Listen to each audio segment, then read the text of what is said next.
అందరికీ నమస్కారం. తిరుమల తిరుపతి దేవస్థానం కల్తీ నెయ్యి దేశవ్యాప్తంగా కూడా సంచలనం రేపింది. అయితే ఇప్పుడు ఈ కేసులో కీలక సూత్రధారులను సిట్ వదిలేసినట్టు కూడా తెలుస్తోంది. సో ఈ అంశం మీద వివరం తీసుకునే ప్రయత్నం చేద్దాం. ప్రస్తుతం మనతోటి senior journalist doctor Durga Vadlamani గారు ఉన్నారు. ఇంటర్వ్యూలోకి వెళ్దాం. నమస్కారం మేడం. నమస్తే అండి. ఇప్పుడు నిజంగానే వదిలేసింది అంటారా? వదిలేసిందా అంటే ఇప్పుడు కాదండి, ఒక పిఏ చేయగలడా ఇవన్నీ? లేదు. ఇప్పుడు అప్పుడు ఆ రోజు తిరుమల తిరుపతి దేవస్థానం ఇదేంటి చైర్మన్గా ఉన్నది ఎవరు? సుబ్బారెడ్డేనా? సుబ్బారెడ్డి పిఏ ఎవరు? చిన్నప్పనేనా? మరి చిన్నప్పని చేసేస్తాడా? చిన్నప్పని ఆర్డర్లు తెచ్చేస్తాడా?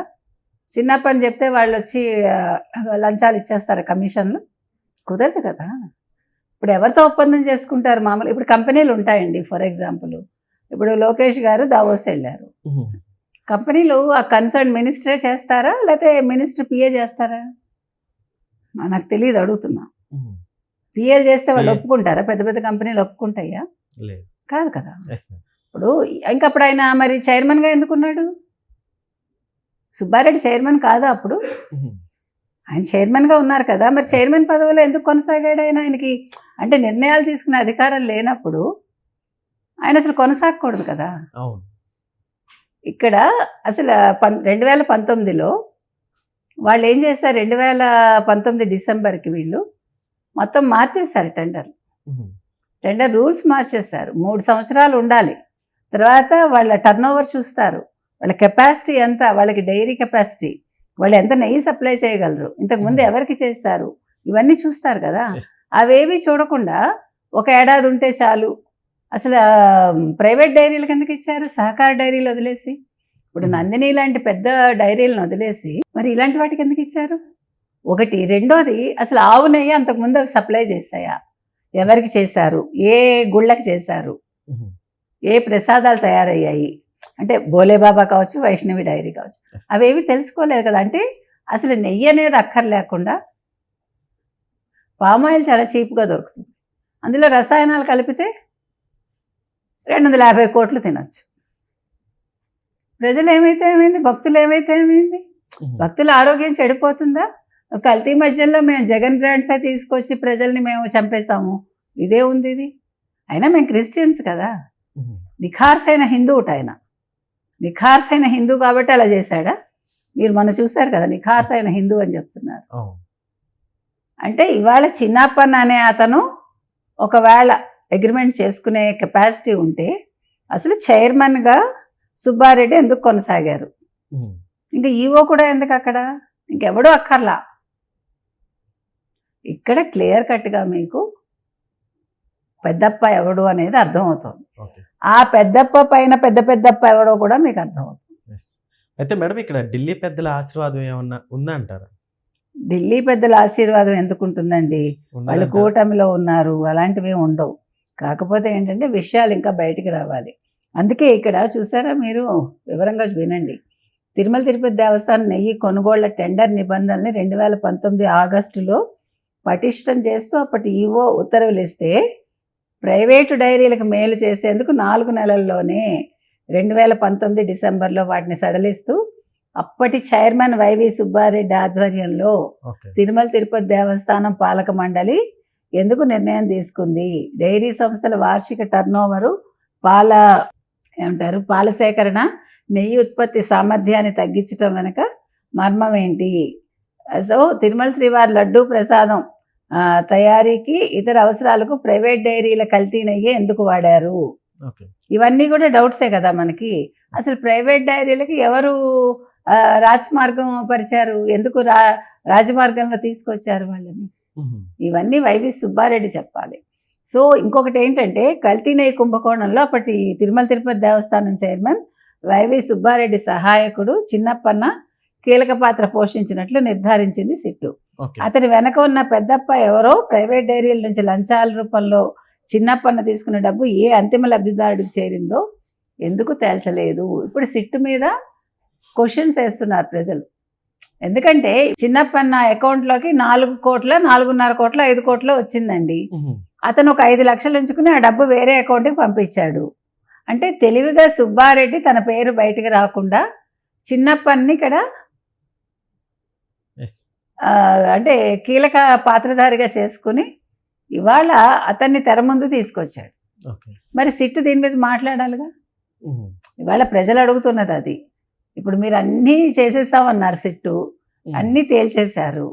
మరి అసలు సుబ్బారెడ్డి పాత్ర ఏంటో తేల్చలేదు, అంతిమ లబ్ధిదారుడు ఎవరో తేల్చలేదు. మరి అవి తేల్చాలి కదా.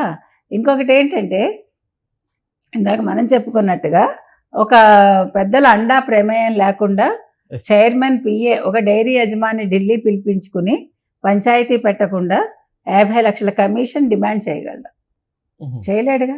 చేస్తే అప్పుడు వెంటనే ఏం చేస్తారు? సుబ్బారెడ్డి అప్పుడు అతన్ని సస్పెండ్ చేసి ఉండేవాడుగా. ఇప్పుడు ఏమంటున్నాడు? చిన్నప్పన్న నా దగ్గర లేడు, తర్వాత వెళ్ళిపోయాడని చెప్తున్నాడు ఆయన. కానీ ఆయన మళ్ళా కోర్టుకు వెళ్ళి నా బ్యాంకు బుక్ ఇవ్వనన్నాడు కదా, నా అకౌంట్ డీటెయిల్స్ ఇవ్వనని కోర్టుకు వెళ్ళాడుగా. ఎవరు? సుబ్బారెడ్డి. ఎందుకు వెళ్ళాడు మరి? తప్పు చేయకపోతే ఎస్ ఇదిగో నా బుక్ ఇదిగోనండి చూసుకోండి, మీరు నా అకౌంట్లోకి ఎక్కడి నుంచి డబ్బులు వచ్చిందో మీరే తేల్చండి అని అడగాలిగా. అది చేయలేదు. తర్వాత చిన్నప్పన్న వంటి ఒక సాధారణ కాంట్రాక్ట్ ఉద్యోగి చైర్మన్ పిఏ తన ఇష్టానుసారం తిరుమల తిరుపతి దేవస్థానం అధికారుల్ని ప్రభావితం చేయగలడా? ఇప్పుడు తనకు లంచం ఇవ్వడానికి నిరాకరించిన ప్రైవేట్ డైరీల్లో తనిఖీలు చేయించి టెండర్లలో పాల్గొనకుండా అనర్హత వేటు వేయించగలడా? తనకు లంచం ఇచ్చిన డైరీకి టెండర్ దక్కేలా చేయగలడా? ఇన్నున్నాయి ఇక్కడ మతలబులు. ఏ పెద్ద పండతో చిన్నప్పన్న ఇవన్నీ చేయించగలిగాడు? దీనిపై సిట్టు లోతుగా దర్యాప్తు చేయాలి.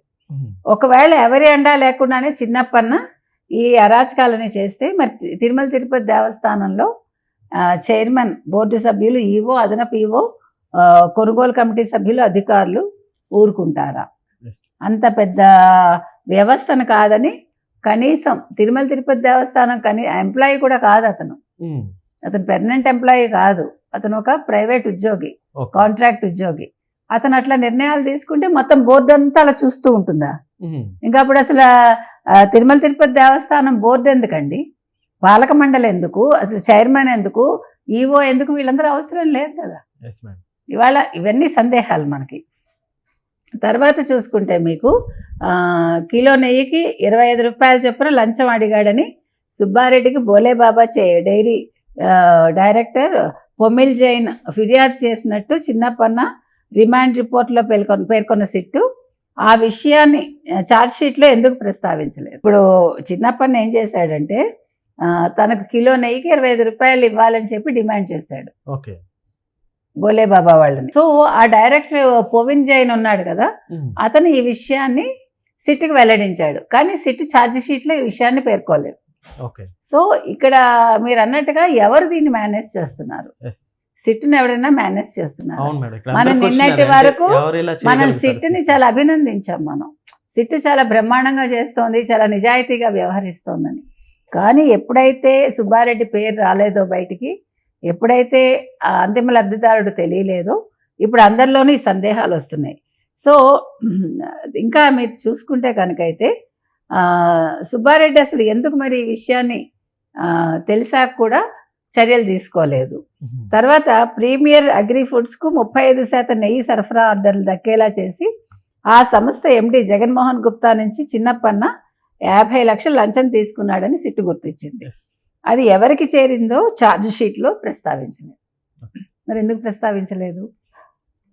ఇక చిన్నప్పన్న బ్యాంక్ ఖాతాలో కోట్లలో డబ్బు వచ్చి పడిందని, దాన్ని వేరే ఖాతాలకు మళ్లించానని, ఆయన విశాఖ, అనకాపల్లి జిల్లాలో భారీగా స్థిరాస్తులు కొన్నారని, అవి ఆయనకు ఎలా వచ్చాయో లోతైన దర్యాప్తు చేసి నిగ్గు తేల్చాలని రిమాండ్ రిపోర్ట్లో పేర్కొన్న సిట్టు దాన్ని అక్కడితో వదిలేసింది. చిన్నప్పన్నకు 2019-24 మధ్య వేతనం ద్వారా 65 లక్షల ఆదాయం వచ్చింది. కానీ ఢిల్లీలోని ఏపీ భవన్ యూనియన్ బ్యాంక్ బ్రాంచ్లోని అతని ఖాతాలోకి ఆ 5 ఏళ్లలో ఇందాక మనం చెప్పుకున్నట్టుగా 4.69 కోట్లు వస్తే దాంట్లో 4.64 కోట్లు వివిధ ఖాతాలకు మళ్లించాడు ఆయన. సో సిట్టు దర్యాప్తు చేసే నాటికి చిన్నప్పన్న ఖాతాలో మీకు 4.98 లక్షలే మిగిలింది, ఇందాక మనం చెప్పుకున్నట్టుగా. సో చిన్నప్పన్న ఆదాయానికి, అతని ఆర్థిక లావాదేవీలకు, కొన్న ఆస్తులకి ఎక్కడా పొంతన కనిపించట్లేదు. కాబట్టి సిట్టు ఎందుకు లోతైన దర్యాప్తు చేయలేదు? ఒకవేళ దర్యాప్తు చేసినా కూడా దాని ఛార్జ్ షీట్లో ఎందుకు పొందుపరచలేదు? ఇక్కడ సిట్టుని ఎవరు ఆపారు?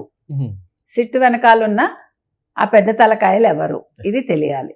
కాబట్టి ఇవాళ మనం సిట్టును కూడా పూర్తిగా నమ్మే స్థితిలో లేమా, వెంకటేశ్వర స్వామిని కూడా మోసం చేయడానికి అధికారులు కూడా వెనకాడట్లేదా, మరి వెంకటేశ్వర స్వామి కళ్ళు తెరవరా, తనకి జరిగిన ఈ కల్తీ విషయానికి, తనకు పెట్టిన కల్తీ ప్రసాదానికి ఆయన కళ్ళు తెరిచి ఏమి చెప్పడా అనేది చూడాలి. Okay madam, thank you.